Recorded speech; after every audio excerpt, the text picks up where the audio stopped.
નમસ્કાર, આપ જોઈ રહ્યા છો નેશન પ્લસ ન્યૂઝ. હું છું આપની સાથે હેતલ ભગત.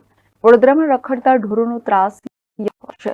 રાવપુરા વિસ્તારમાં ઢોર વાહન ચાલકોની દોડતા વાહન ચાલકોમાં ભય વ્યાપ્યો હતો. વડોદરામાં રખડતા ઢોરોનો ત્રાસના કારણે શહેરીજનો હાલાકીનો સામનો કર્યો છે. વડોદરાનો સૌથી વ્યસ્ત ગણાતા રાવપુરા વિસ્તારમાં થોડા દિવસે રસ્તા ઉપરથી વાહન ચાલકોની વચ્ચે ઢોર દોડતા જોવા મળતા વાહન ચાલકોમાં કુતૂહલની સાથે ભયનું વાતાવરણ સર્જાયું હતું. કોઈ પણ ભય વગર ગાયને દોડતા જોઈ સૌ કોઈ અચંબિત થયા હતા. સદનસીબે વાહનો વચ્ચે દોડતી ગાયે કોઈને અડફેટમાં લીધી ન હતી, જેથી પોતાના શ્વાસ ટાળવે ચોટેલા વાહન ચાલકોએ રાહતનો શ્વાસ લીધો હતો. કેમેરામેન નવનીત પરમાર સાથે સત્યમ નેવાશકર, નેશન પ્લસ ન્યૂઝ, વડોદરા.